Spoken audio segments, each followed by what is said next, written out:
The topic here is going to be beyond NGH. So you can read that in a couple ways, and we'll probably take it in multiple of those ways. One, sort of thinking beyond NGH. If NGH is really about connectivity, how do we want to think about really what Wi-Fi means more than connectivity, what it means for the connected lifestyle, but then also what's coming next. You know, it amazes me to some extent that we've gotten through the first half of the day, and I don't think there's been too much NGH discussion, so we can probably talk a little bit about that. But what we'll do first is we'll go down the panel and allow each of the panelists to introduce themselves, because they didn't have a chance to do that earlier this morning like we did the first one. So let's start with you, Patricia. What is Linktel up to? What do you do at Linktel? And a bit about how you come to the Wi-Fi side of things.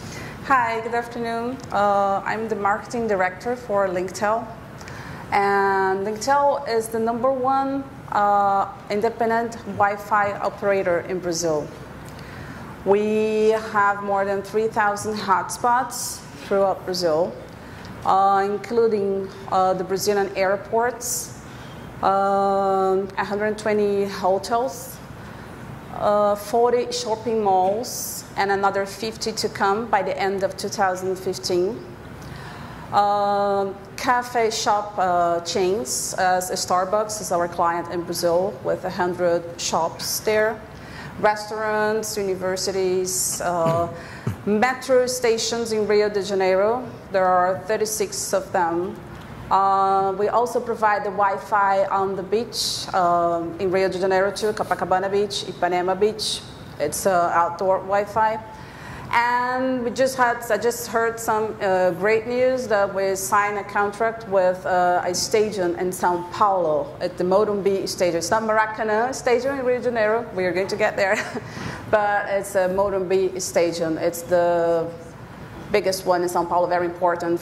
It's for the Sao Paulo Football Club. It's the stadium for them there.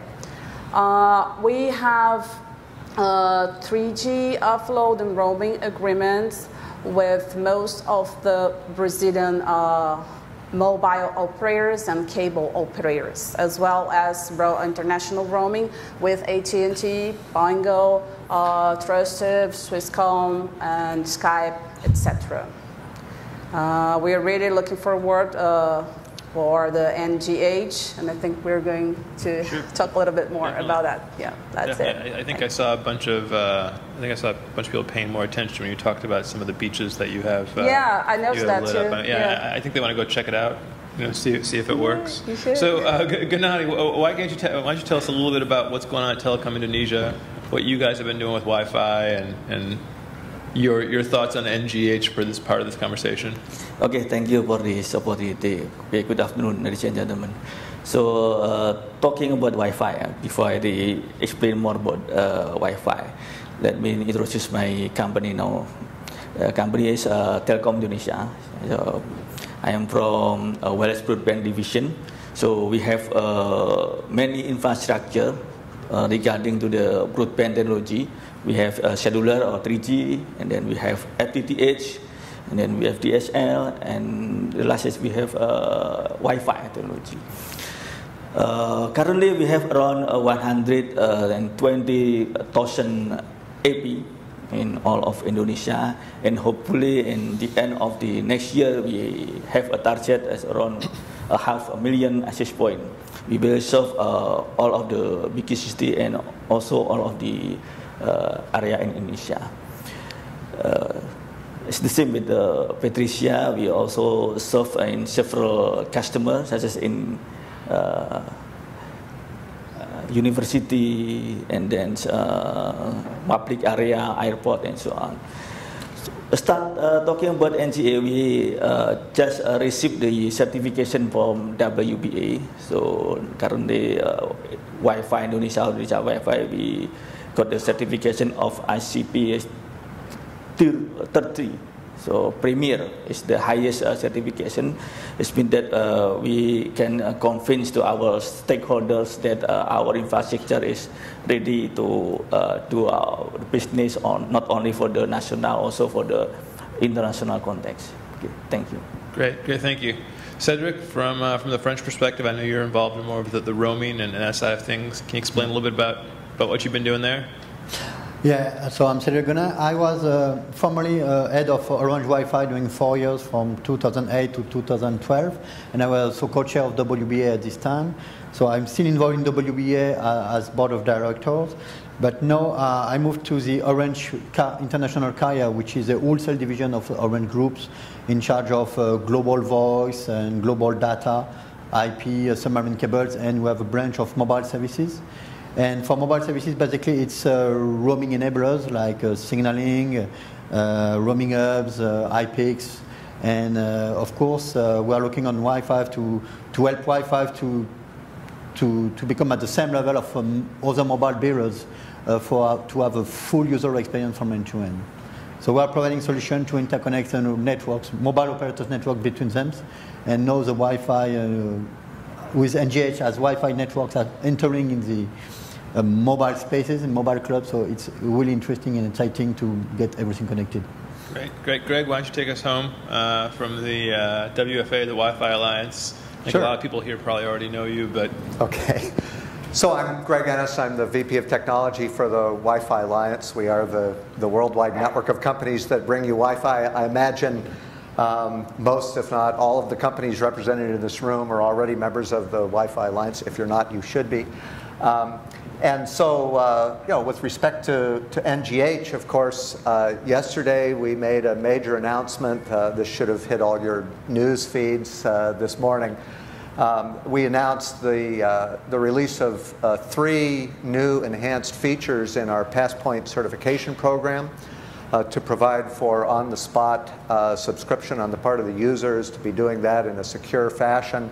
And also to allow for the distribution of operator policies down into the user device to help operators better manage the user experience for their user population. This is really the capstone of the PassPoint program. With the release of these 3 features, this has been part of the plan all along. We decided to do a phased release, partly to support the NGH roaming trials that we're doing with the phase 1 of PassPoint. But now we really have capped that off with the announcement we made yesterday, and I think we're really headed into a phase now where not only will we see the widespread deployments happening through into 2015, but I think just as significantly, greatly increased user participation in the PassPoint experience with their ability to sign up on the spot with service providers that are available through that hotspot. So. Well, that's a great sort of point to sort of lead us to the next part of the conversation. If the topic here is really beyond NGH, it sort of assumes sort of what comes next or where do we go next, but clearly we're really in many ways just sort of getting our foothold in there with NGH, right? We haven't seen a lot of deployments. There have been a handful. We know that we hear that you're ready for supporting NGH down in Brazil, you're ready for supporting NGH in Indonesia, but haven't yet. So I guess the first question is, before we talk about what comes next, where do we think we stand today with NGH? How do we get it more out there? Is it where it needs to be, and do we think that it's really just a function of it's going to take off now that we have the latest release and the latest features, or are there other things that you guys as operators need to see to take it forward? For Linktel, we're ready. All the hotspots that I've been given here as an example, we use Ruckus and Cisco, so from that point of view, we are ready. We're also certified. We got the ICP from WBA too. So we are ready to go, and this is going to be great for our 3G to have seamless and secure offloading and roaming. So on that hand, that will be great. But one of the things that we keep thinking, and I discuss with the tech team, is ideas on how we're going to work with, well, I haven't mentioned, but we have paid hotspots, free hotspots, and hybrid hotspots, where we give, let's say, 6 minutes for free, and then after that, the user has, if he wants to continue it, he has to buy some more access. And we have free, on those free locations, we sell publicity. So we have sponsored, basically, hotspots. We just had a case during the World Cup with MasterCard and 6 airports in Brazil. And the deal was, we saw there was the landing page, and it was all MasterCard, even the SSID. So we do that kind of thing. We sell that, which makes us thinking, how is that going to be? That's the question actually that we have, and we are thinking of trying to find a way. How this is going to work? Well, there's no way to work with the NAG. So what are the options? We thought about something, but it's just something that we are thinking about. How we are going to deal with that. How about you? Yeah. Okay. Thank you. Talking about NGH, yeah, we have to see more detail for the customer perspective first. So, if we talk about Wi-Fi, so what think about the customer? So they think this customer is free. It's like water, so we can find water anywhere. Yeah. You can find in the hotel, in the toilet, and your home, and everywhere, even ready. So I think Wi-Fi will be like water, will be free. Yeah.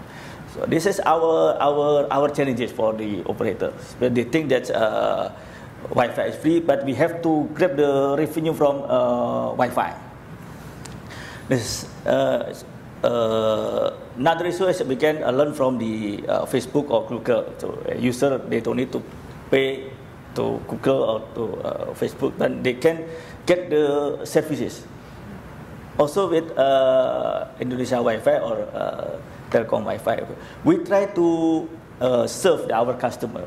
So we give the speed, we give the cost more cheaper compared to the 3G. But as a whole of operator or telco, we have to think not only for the Wi-Fi aspect. We have to think about our infrastructure, the existing infrastructure. We have 3G, we have fixed broadband, and Wi-Fi is very important for Telkom Indonesia. Wi-Fi can leverage the 3G infrastructure. Also, Wi-Fi can leverage of broadband infrastructure. I mean for the fixed broadband, and also we have as a platform in Indonesia, because the most problem in Indonesia is backhaul. So not all operator can provide the backhaul infrastructure. As a fixed network operator, we more easier compared to the other competitor. Then why Telkom need to get the NGH certification or ICP certification? Because now in Indonesia we have limited spectrum frequency. Talking about 3G, we have only 10 meg or 50 meg maximum. So it's quite difficult to serve, to deliver a mobile broadband service. That's why Wi-Fi is very important. We can offload from 3G to Wi-Fi, and another one we can put to Wi-Fi in many places, such as in university and or premium location. For the NGH, we prepare not only for the short term, we prepare for the long term. That we can imagine that if every user or every customer they have the smartphone, automatically they have a Wi-Fi user, right? So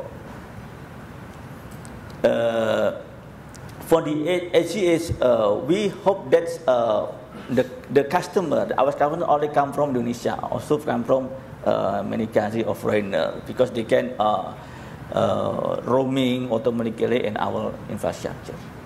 So it's interesting, and maybe Greg, you can talk a bit about this. Gunnar is talking a bit about the interest in being able to manage some of those connections, because they have a 3G network, they have the Wi-Fi network, and obviously the new release, the stuff that was announced yesterday in terms of operator policy is going to help a bit with that, right? And we heard a bit, then Patricia was talking about the need for deeper monetization, whether it's by advertising or whatnot. So how do you see NGH and what's been done sort of fitting into these sets of operator needs? Do you think that with the newest releases that were there, do you think there's more work that needs to get done? Well, certainly with the new releases, and as I said, with the it's kind of the capstone for the phased introduction of PassPoint that the whole industry planned on here. That's an enabling technology now for these additional things that service providers might want to be looking at. I think we're at a stage where PassPoint, particularly with the new features, is providing a whole set of tools that different hotspot operators, different service providers, different types of venues, they'll figure out what makes the most sense for them and for their users. I think we're going to be going through a period as we get into these wide-scale deployments and as we get into large user population really taking advantage of this, where the entire industry, will be learning what really makes the best sense as far as providing the best user experience. And I think it's going to be a very interesting number of months here and going into 2015 to see how people realize the promise that we have here based upon the tool set that's now available within PassPoint.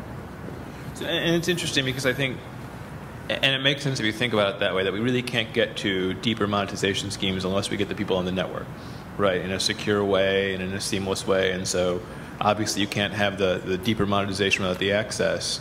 But when we think about monetization, part of that's also the roaming, the relationships that operators set up. From your perspective, Cedric, is that sort of the first step in terms of monetization, building out those relationships, getting money from partners, similar to the way that mobile operators have done for years with roaming? Or is that just, you have to have it there, may or may not bring you a lot of money, but it just needs to be part of the solution? Yeah, if we speak of pure monetization, yes, right, roaming is a good way to put in the equation of the global different revenue stream. In Wi-Fi, you have multiple revenue streams. You cannot just rely on one. So it's an aggregation of different revenue streams which allow to have a sustainable business case. What we did in Orange first is we had the legacy networks. Especially in France and in some countries, and we didn't upgrade to NGH right now because it was too much effort to bring these legacy networks to NGH, and regarding the no immediate return of investment, eventually in terms of user experience, but as the user experience could be still disturbing in some case, we prefer not to touch at this existing network. So what we did is that we launched NGH networks, but fully NGH only operators, so not coming from a legacy Wi-Fi to upgrade to NGH, but starting from scratch, building an NGH only networks. So we did in Eastern Europe, in Romania and in Moldavia, and exactly using Wi-Fi as a support to the existing mobile. So these networks are so far not ready for roaming. It's just a domestic network, but it's a true NGH with a mobile core encoding. It's not reusing DSL access. It's really building a network like small cells, but based on Wi-Fi. So it's really interesting to see how we will see all the users will use this new type of network and how we can leverage it kind of offload or just spectrum optimization more than offload. It's more spectrum optimization. So the second stage is how we can have this kind of, thanks to NGH, we are upgrading Wi-Fi networks to mobile-like networks. So with WBA, with NGH, we did it on the authentication level. So now we can authenticate on Wi-Fi as you authenticate on your mobile. So really seamlessly with your SIM card. It's fine. But we still don't have the end-to-end user experience. It means that you can have local blackout, non-local blackout. So for instance, if you are starting to watch your mobile TV, provided by your mobile operators on the 4G networks, and you hand over, thanks to NGH, to a Wi-Fi network, you are losing connectivity. You are keeping the internet connectivity, but you are losing connectivity with your mobile core. It means that as time of user experience, there is still a gap between Wi-Fi networks and mobile networks. So what we try to achieve is to close that gap and to bring all the Wi-Fi networks at the same level as mobile ones. So it's really speed up and increase the use of Wi-Fi network as mobile roaming. It means that being able to not only give connectivity, but give connectivity plus value-added services. And it will be really something interesting when we will start to put voice over Wi-Fi, as Cisco said, because if you want to provide voice over Wi-Fi, you need to have your user connected to your mobile voice core at home. So you need to build all the enablers to bring Wi-Fi at the same level of the mobile in the end-to-end user experience, and not only connectivity. Sure, that makes sense. So I know we're running, we're at about the quarter past mark, so we'll probably go for another 5 minutes or so. But questions out there? I don't want to hog it all. I'm sure there's got to be a good question or two out there. No questions. Those people have already gone to lunch. Well, I'm gonna ask a few more questions, but then honestly, we'll leave some room for you guys at the end. So, we've heard some of the earlier discussions today, and Suraj mentioned Hotspot 3.0, and so I think there's always this thought of what's next.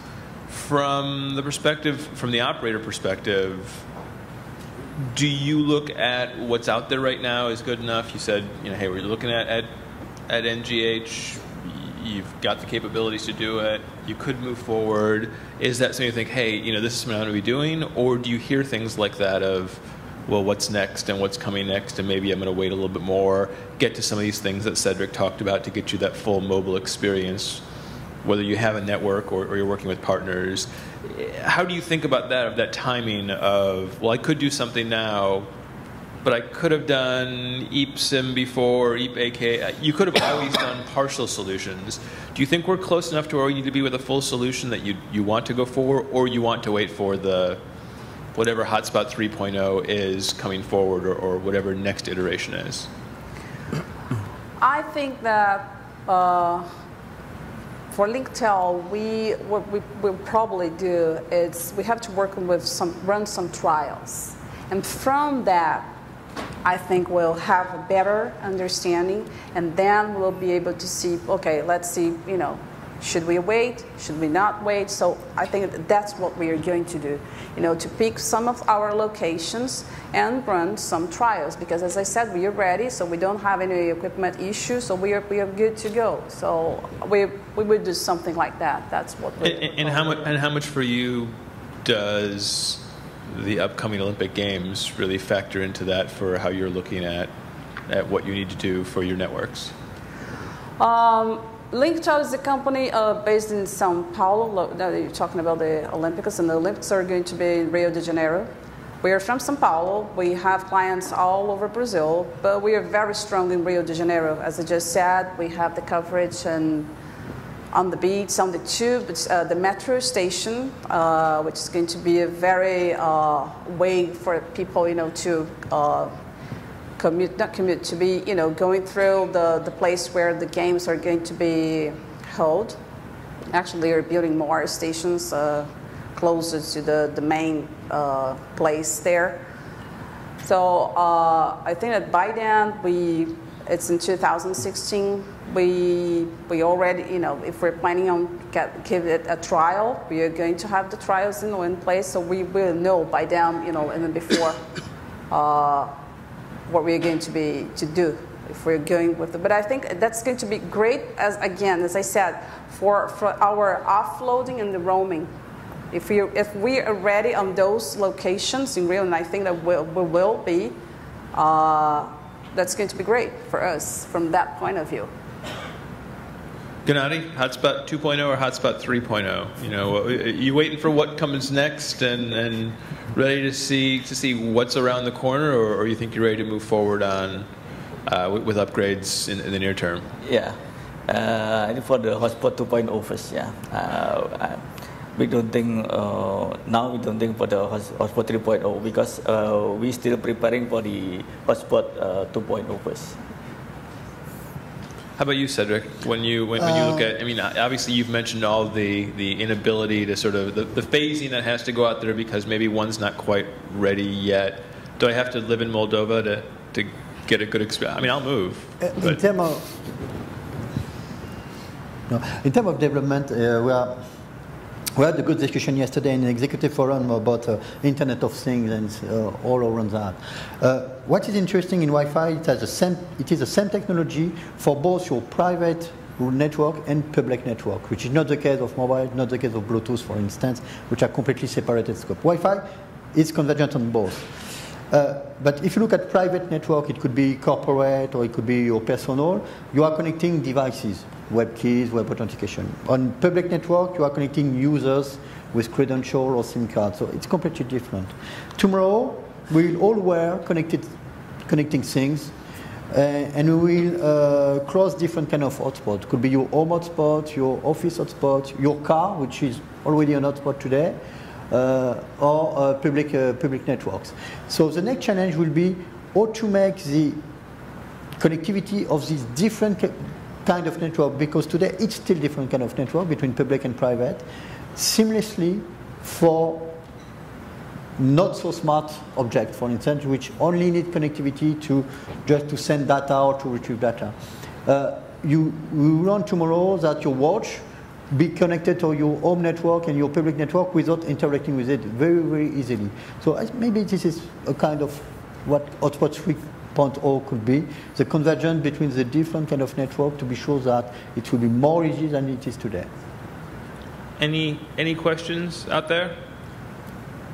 Okay, let's just take one home, and Greg, you sort of kicked us off with some of the conversations about on the technology side. How much, I mean, beyond the fact that Internet of Things is a cool buzzword that I think everyone feels they need to add into every presentation because it's of the moment, how much of that is driving the agenda within the Wi-Fi Alliance right now in terms of connectivity? Because, I mean, if you think about it, a lot of what we talk about with NGH really is based around users, right? It's making it easy for the person with a tablet and a smartphone, and that's been the discussion. But how much of those non-human interactions, the machine-to-machine, to use an old parlance, is really driving your constituency?